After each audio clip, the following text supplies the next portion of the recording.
Get ready and strap in for the One Love HTX show, where all our conversations are always raw, unfiltered, and never staged. We can also be found on Instagram, all major streaming platforms, and westcliff.org. Check us out at onelovehtx.org for more info or ways to support the show. Now get ready to dive into conversations you won't always have in church with your hosts, Joshua Duffy and Daniel Salsi.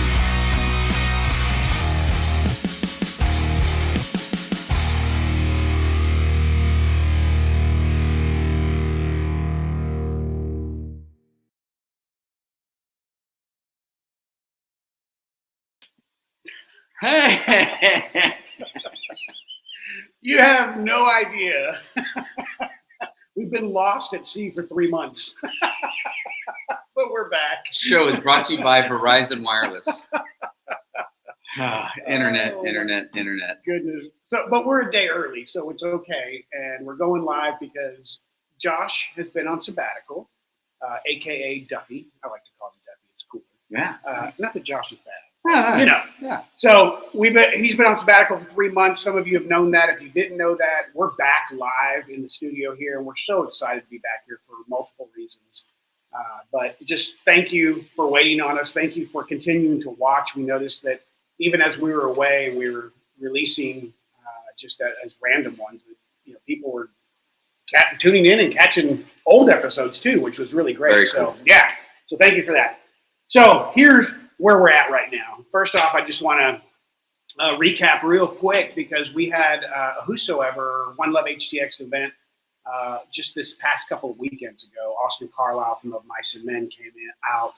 Tom Gillis came out. Lucas from the Whosoevers came out. We had some skate parks. We had a church in Galveston. We gave away thousands of dollars in prizes and cash to these kids and got to share stories of hope from these guys of how God has rocked their worlds. And we just keep having stories coming in from these events, and that's what we try to do. Just do community events and outreach, having fun with music. Relent played, which was an incredible hard rock band. But the stories we have coming in of people that are like, I haven't experienced God like this before. It's always been so stiff and hard and get right before you even talk to me. And it's like, you guys didn't present that. It was like, come as you are, truly. Cool. And so, yeah, really cool stories. We'll share those as we go, but something happened beyond that. So as you're gone. Can I ask a quick question? Yeah. Sorry. We're like the two randos. Right. I guess they're tough if I ever get the topic. Did I see a picture of Tom jumping over like 4 skateboards? Oh, yeah. Yeah. He can ride. I've stopped riding in the bowls like that at my age. We'll just say at my age. Yeah. He's close to my age-ish, but the dude still rips. I mean, he rips it out there. I could not believe that. Yeah. That picture. Yeah. It's amazing. Yeah, Tom's an animal. He's there's a lot more other stories there about him, but we'll just say thank goodness he loves Jesus. Take it away, good sir. Okay.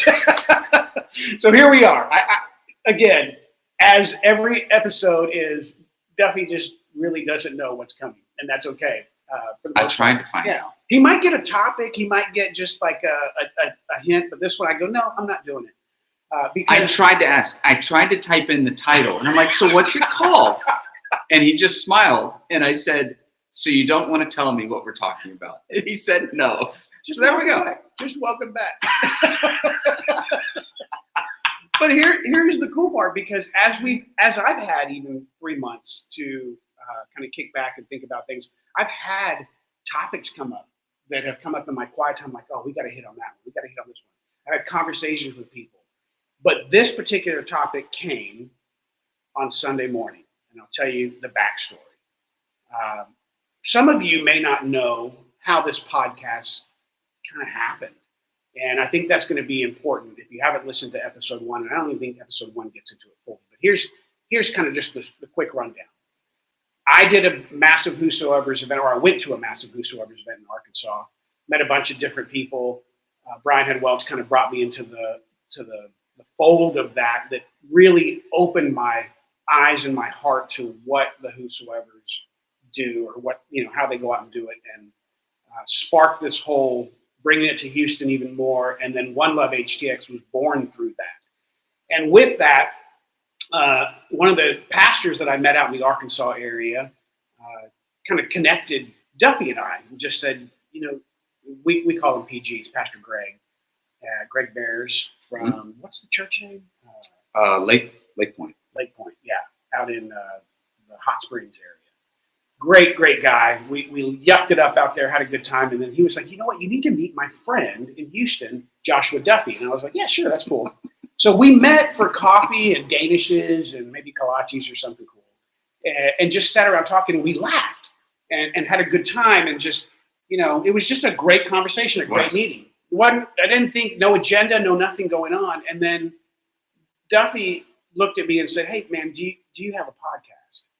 And I was like, okay, you're like the 50th person or more that has asked me that question. And I think it's just so rando.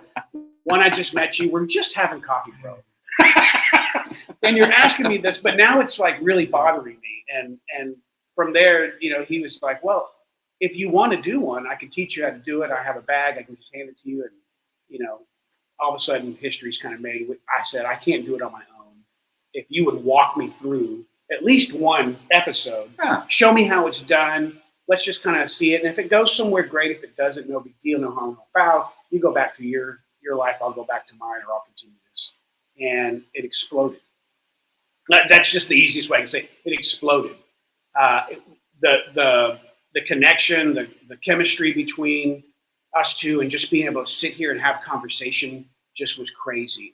And One Love HTX, the podcast, was born. It's not mine. It's not Duffy's. It's ours. And most importantly, it's God's. It's just what he's doing. Every time we get together, I think we're constantly baffled. So that being said, and the reason for that was because I realized in a year and a half, as much as I love this man, as much as we spend time together, I've never sat in your church. Huh. And I know obviously it didn't bother him. It's like I go to church, I go to rando churches constantly. I'm always we have so many friends, and that's what ministry kind of does, is you just kind of go places. Yeah. And I realized my wife kept saying, I've asked you several times, why haven't we gone to Duffy's church? And I'm like, you're right, we need to go. So we found out when he was coming back this past Sunday, and we came to this church at Pilgrim Lutheran. And I've watched it online, don't get me wrong. But I've never sat in this building on a Sunday. And I got to tell you, it was the most authentic, peaceful, serene. I think I'm just so many words I can put in there of an experience here, because it's Lutheran. I grew up Baptist and I ran from Baptist. Not that Baptist is bad, but I became more of just, it's relational. I don't want to have a title on a church that I go to, but I got to tell you, and I'm just going to tell you from my heart, sitting here on Sunday, there was traditional that usually freaks me out that did not. It was absolutely beautiful. There was a reverence to the traditional hymns. There was a reverence to the experience of the way y'all do it, the way Lutheran has their, I don't know what you call it, but I don't either. Their things. Yeah. And I guess also knowing your heart, and I say this because there's a lot of you out there that get to hear his heart every single podcast. That same heart there is the same heart here. And the mixture of that traditional hymns and also contemporary that you've mixed into it with some of the music, the acoustic guitars and the singers and everything, was just a phenomenal experience. And then you gave your message. As I've heard online, it was way different in person. It was truly your brain, the way your brain works, and what I love so much about this podcast is the same thing on Sunday. You bring ideas and thoughts that challenge the heart, that challenge the person sitting in these pews to just go beyond your normal reading or your normal understanding, but to go deeper. And so with that, I realized I need to mention Pilgrim more. because this is, I want to be here on Sunday more, and so does Lynette, but I think it's important that we know with the following that we have, especially in the Houston area, that this church is accessible to everyone. And it's here, right here in our own backyard in Houston at 6300? 8601 Chimney Rock, right? So, and here's the next part, is me. I told you this before. Whenever I started going back to church, I tested the churches. And this is an unassuming church as you pass by because it's an older looking building, but Duffy's in here, and not only Duffy, but it's Duffy's heart, and that heart follows through the congregation, because when I look at this church from the outside, I'm thinking, oh, if I go in there with long hair and my tattoos blazing, this is not going to be a good experience. And I didn't put on what I normally would do back in the olden days to test a church. The trench coat. But I was like, I'm not gonna change. I'm just gonna be me. I'm gonna go. And I came in a Psycho Bunny t-shirt, and a Psycho Bunny collared shirt with, my hair down, and just casual shorts. And I gotta tell you, every single person in here, from, I would say you probably have, if I have met in there, was probably upwards of 80 years old, was the oldest or more, down to young 20s. Every single person had some kind of connection, eye contact, handshake, welcome, that was so overwhelmingly loving here. So that culture, whatever you've created here, or God has created with you, however you want to say it, is amazing. And so if you're looking for a church, listen, this is the place to come and hang out and get the same thing you're loving here on the podcast, even deeper and further with Duffy and in the church. And my wife, as she's looking through that, she's like, there's a lot of things on here that I would attend weekly. And I'm like, well, there you go. Wow. Get busy. Wow, that is very humble. So now the topic. It's not just a welcome back. So as I thought about this, and I'm waiting for the hammer. I'm sitting in the pew and I'm like, this is amazing.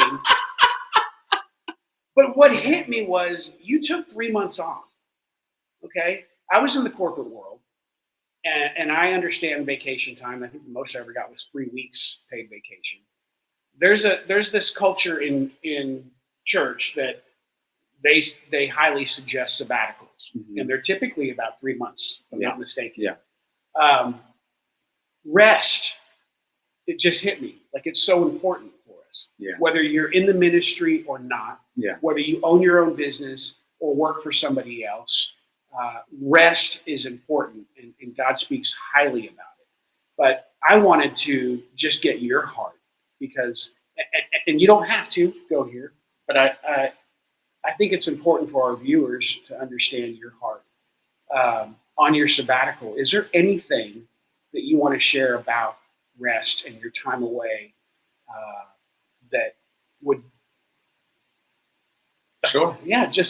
speak to people's hearts? Because so the first thing that hit me was, and maybe those of you listening can relate to this, is I was going at a pace and living under a level of stress and trying to meet deadlines.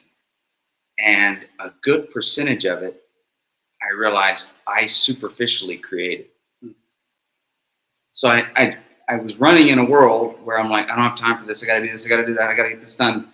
And it's like, once I stopped, I realized no one's making me do something that really might take 6 months, and I'm trying to get it done in 4 weeks. I've created that. Or the stress and the pressure of, well, we got to make this decision. No, we actually don't. And I think, so I just want to just speak to maybe first just the benefits of it. The stopping for a while gave me perspective and a wonderful reminder that this is God's church, and God will do whatever he good and well pleases to do with it, when he wants to do what he wants to do with it. And I think that was a beautiful part of just kind of pulling back. And every day I read scripture, and journaled. And my prayers, I just would write those out, and I would march through Psalms. And for every day on the calendar, I read a Psalm that correlated with that. So it was the first of the month, I'm reading Psalm 1, and I go all the way through, and then I'd start over. I wanted to keep going back to the same Psalms. And that was also just a real blessing to just get to stop, unplug, unwind, and maybe a certain percentage of things in my particular ministry, as you know, Daniel, like I dealt with a good amount of death and some stresses and pressures, and I think it helped me to put they're in a chapter in my life. Those things are those things, but it's almost like it allowed me to maybe kind of heal from a certain number of things. It was very, very nice. And then with my family was just really getting to hit the reset button between me and our 3 children. We were 4, 7, and 9, and them just so cute too. Getting to have dad with them all day, every day. And what do you want to do today? You want to play trains? Well, I got nothing else to do. Sounds good, you know? And just go all in on being present with them all day. Things around our house were neglected. And I made 8 trips to the Goodwill and about 7 to a dumpster, because we had carried stuff from every state from education that I went through, and we just needed to declutter our lives too. So there was like practical side to it, but then just even with my wife and I, just getting to spend uninterrupted time. And you know what was beautiful? I was never like, I need to get away from these people. Like, it never felt like that. And that was also very reassuring for me and my family and for all of our connections to be like, oh, wow, it's that healthy. And then finally is just now coming back into this. Those are some of the lessons. God is going to resource what he's going to resource here in his good timing. The people that I have here, and you just talked about it, the people that I have here, the people he's entrusted for me to love and shepherd and lead and serve. And everything doesn't have to be built overnight. In fact, it's begun to occur to me that maybe the vision that I think God may be granting me may be for the next guy. And I don't know. And that's because he's God and I'm not. And there's a lot of freedom in that I just get to be here, be present, do this with you, enjoy life as it's coming to me, and have the chance to just exhale. And so, yeah, there were some things that I hope, there's some patterns that I hope I broke. I wasn't on social media for 3 months, and it was fantastic. Oh, yeah. Because that'll drive you mad, yeah. Social media. So that's a bold statement to say with a smile. But I'm okay with what I'm doing here, maybe for the next guy. You don't know. I don't know. Like, to smile and say that, most people wouldn't. They'd be like, what about me? So I love that about you. Well, and know? for me, I don't think that's going to be it, but to say it, you know. What I've come to realize is I want to be healthy. Yeah. And I want my children to be healthy, and I want my family to be healthy. And I want to be the best pastor that I can be. But so often pastors end up in these bizarre battles with their congregations. Mm-hmm. And sometimes it's because maybe the congregation is not biblical. Maybe they do stab each other in the back, and maybe they are toxic. Well, okay, then you may have to hook it on that way as a leader. But sometimes it's just all about the pastor's insecurities, the pastor's desire for his personal brand to be bigger than what it is. And he's really just treating it like a business or a company. And so I kind of look at it more and more like, okay, you got it. And I just want to be the best, healthiest version of me. Because when I really thought about it, you know, with every funeral I've ever done and anybody I've ever worked with that passed away, and I'm going to, you know, talking to family members and friends and getting those, you know, the message pulled together. No one talks about someone's accomplishments. They get like 3 lines in the obituary, you know. Everything is about the intangibles of hanging out and the random things that we all remember of the people that we love. It's hardly ever like what they accomplished. Right. You know, it's, you know, these just very cool personal things. And so I think contentment typically eludes us, and I'm not saying that right around the corner may not be another challenge or stress or pressure, but I think those were the things that he let me see, and I'm thankful for it. And you mentioned too, I remember in our time together through this year and a half, that Pilgrim got an unexpected reset because of COVID, which I think happened to a lot of churches. And now you're running at a totally different form, I guess, the way it was before. So now it's a battle coming. That had to hurt, just from any human standpoint, to see things change like that and try to figure out what's happening. But now to have a reset yourself and to just trust that God's doing what He's going to do. Well, let me just say, like, our backstory was prior to COVID. Like, we probably had 150 more people here. And as I changed things, hence contemporary worship, like you mentioned, everything else, what you would see is people that were unhappy, they would sit closer and closer to the back of the church. And you could literally follow where they're seated. And so by like week 7, their arms are crossed and they're in the back and they're just scowling. They just showed up here to make it uncomfortable, And then eventually they would leave, and I would go through this whole stress about, I would see attendance dropping, and well, do I go and say this in church? Because then attendance is going to keep dying. And everyone's wondering where's Sally or Bill? We love them. And you can't say, well, Sally and Bill were toxic. You have to be like, oh no, it's too bad, isn't it? And so eventually, though, I think the freedom then comes that whether there's 10 or 10,000, that you're going to do what was put in you to do, what God put in you. Like we both love music, and my favorite artists ever are the people who approach their craft like they never expected to be famous. And they're going to play with as much passion and sing with as much passion, whether there's 8 or 8,000 or 80,000. That's just what they do. And they don't care who's paying attention or not. And I think whenever a person gets to that point, and there's a few that come to mind that I always love, that it's like they didn't care if they played a small room or a big room. One of my rock, heroes was Chris Cornell. And I had seen him in big venues and very small venues. And you could tell it didn't matter to him. I love that. I love it when artists are that way. And I think there's a lot of freedom then that now I get to be mentally and emotionally present with whoever's here. Whatever happens, I can be present with whoever's here because they're here to hear something and they're needing something, and God has something for them. And however many people that is, so be it. Right. Man, okay, so here's the funny part of just not even scripting. And this is so cool. So I hope this encourages you because This is an interview, isn't it? No!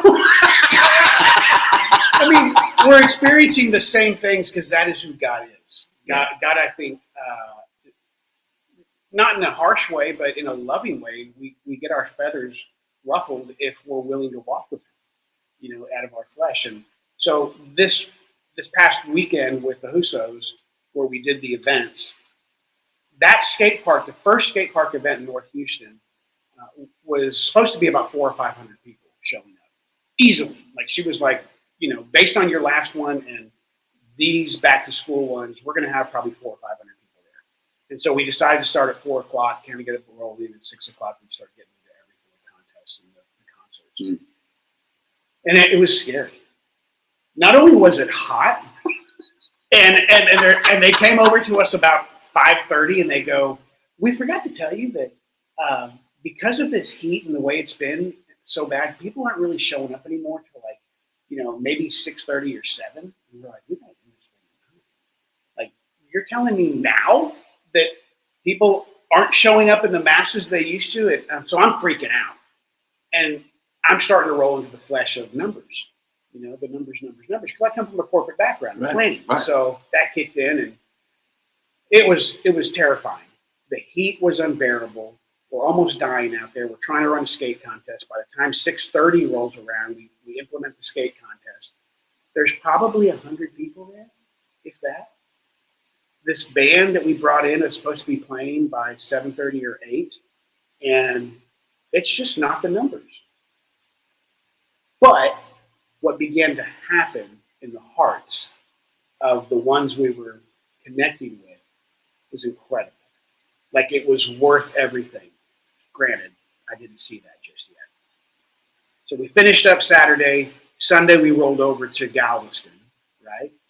And we had a festival set up on this one. Food trucks, Jeeps, motorcycle clubs, vendors, everything, a parking lot full, a church involved. We're supposed to have free hot dogs. I mean, it's just like, this one's going to be okay. We'll do the skate contest over at the skate park. It's what Galveston typically brings. It was fantastic. And I'm rolling up, 4 o'clock, the festival is going to start. And it was, I swear I saw a tumbleweed.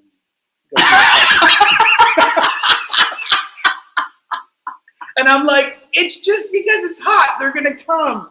They're going to come. We had 2 artists cancel on us because they got sick. They were supposed to open up before we went. We had vendors dropping off like flies because of the heat. 0 food trucks showed up. I know if you could see Duffy's eyes right now, that's the way my eyes were. And so here we are in this situation, and I'm looking at the people, and like this church should have been standing room only, and there were tons of seats available. And I went to the back, and I went to go talk to my people, my guys, the Hussos, my One Love HTX crew, and I just began to weep. I began to weep because it wasn't what I envisioned, and there was no one there. Well, there was people, but there wasn't what I thought should be there. Yeah. Because when we do events, it was typically 400 or 500, no problem. Yeah. And we did advertising even better than we did before, so it should have been amazing. Yeah. And it wasn't. And I began to weep, and the guys began to pray over me. And in that moment, God said, if I showed you one, would that be enough? And I immediately had this peace, like, you're right. It's not about numbers. My flesh got involved. I'm just going to continue doing what you called us to do. You've orchestrated all of this. We don't move unless you show us through prayer on the events that we do. And I got to trust you, Lord. And so we went out there. I kind of gave that little speech to everyone. And what hit me was I got this picture in my head of the 99 and the 1. You know that story. Yeah. And I just saw a bunch of ones. Like every shepherd's, but although there's one Jesus, one shepherd, but that's what I saw, a fleshly standpoint. Like all these shepherds that lost their one was there. That's what I saw. Like who I want here is who I have here. No commotion, no thousands, no hundreds, just enough, just the people I want. And I'm telling you, when I finally reached that point, what happened was insane. The stories that came back. And that's, as I walk into your church right now, as I see the things that have gone on and hear what's happened in the past, in my experience, I'm like, this church right now, you're right, is exactly where God has it to be. And he's touching the hearts just like he did there. We keep hearing stories. I'm like, I walked away going, wow, who you touched and how you touched. And the emails and stuff are coming. It's like, wow, this is insane. Wow. We had more connection than we did when we had thousands. Wow. And the power that God moved in. Not to say he couldn't do it with that either. Sure. But what a comfort to know, you know, as you walk into a church that I'm used to walking into, what I guess they call mega churches. Yeah. That I'm tired of, you know, again, I'm not saying their hearts are wrong, but I'm tired of the lights and the smoke and the programs. And I just want more Jesus. Yeah. Like I want more relationship. I want to sit more with Daddy, and that's what I felt when I was here. Wow, that's cool. And I'm sure every person that sat in here this past Sunday, and I'm sure every Sunday before that and every Sunday after that, is feeling that right now. Wow, that's cool. So I say all that because I think you need to know, especially people here in Houston, like this, come visit this place. This is just amazing. And I can't wait to get back in here. And yes, I whipped myself and kicked myself for not doing it sooner because we were friends.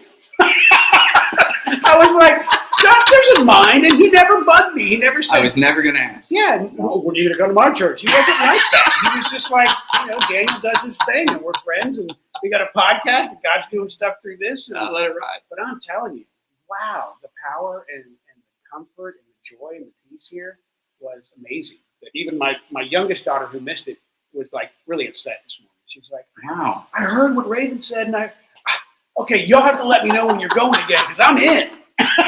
Considering that this all started with me just, going to give you a bag about a year ago. That was really my intent. I have a bag. Here's the bag. I'll set it up for you once. That is how it happened. I love it. But you touch on something about that dynamic. It's like sometimes I think the church thinks that the story of Jesus ends at the feeding of 5,000. Like that's the high point. And so how do we do today, Pastor Bill, Pastor Ted, or Pastor John? Oh, we fed 5,000 today. We're going to feed 5,000 next week? Sure are. Next month, how are we doing? We fed 5,000. And it's almost like that's the apex. And yet we forget that like within a chapter, Jesus offends almost all of them. And he's back down to basically just a group of guys in a boat, And the real point is, what does it look like to follow him all the way to the cross? Right. And that's not a popular place to be seen or to be in. And like you said, there are really big churches out there who are doing it well and doing it right. But at the same time, it's just about faithfulness. Yeah. And that's a crazy story for you over the weekend. Yeah, it's nuts. Again, it's like soul tumbleweed. Oh my God, that would have been a great joke for someone to throw a tumbleweed out there. That would have been like, I know. So wonderful. Gold, man. Yeah. So, anyways, that's my story. I'm sticking to it. This is truly a place and a wonderful place to come visit if you're here in the Houston area, looking for a church home. And let me tell you too, if you're gonna ever say, because I've done this before, well, it's so far. Listen, anywhere you go shopping in Houston is far. So this is not far. I've used that excuse. If you want to come experience and just be blown away with a peace and a heart, come. So very cool. That being said, thank you. Yes. Praise Thank you. Welcome back. I'm so happy to have you back. We've got some great topics coming up that you know nothing about that are going to be amazing. I think Daniel's just shooting for the podcast where he lays the topic on me and it's just dead silent. And inside he's like, got him. There it is. No, after again, and experiencing Sunday too, when you talked about David, I was like, and let me just put it there, because this is like that. What I love about our podcast is these things you don't typically think about. But that was the question he posed: is what's the difference between Saul and David? Like they were both like, some rotten dudes and the things they've done. Well, why was one picked and the other one? Yeah. It's just so I love it. Cool. I absolutely love it. So cool. That being said, please, if you have an opportunity and you haven't watched the YouTube channel, maybe you're listening right now, go on the YouTube channel, subscribe, share it with other people, get the word out. There's just going to be a lot more things coming down the pipeline, a lot more interviews. I met a man over the weekend that I cannot wait to have. We're going to start having more of our listeners and non-listeners, just people that we meet, rando people on here through interviewing that have powerful stories. Love it. Yeah, Love it. Lots of stuff going on. So thank you. Go to the website, onelovehtx.org. We're about to list these shirts on there. If you can see them, these are our new shirts. We're going to put those on there for you, and continue to check out Westcliff Climb. Westcliff Climb is the podcast, and then westcliff.org. Yep. So tons of connections, tons of wonderful information. And the young people, I think, say smash that subscribe button. Smash! There you go. Smash the subscribe button. How's that? That's it. That was I fantastic. said subscribe. We love you guys. Thanks for listening. Thank you for having us back. We're so excited to be back, and we've got more stuff coming your way. Talk to you later. Later.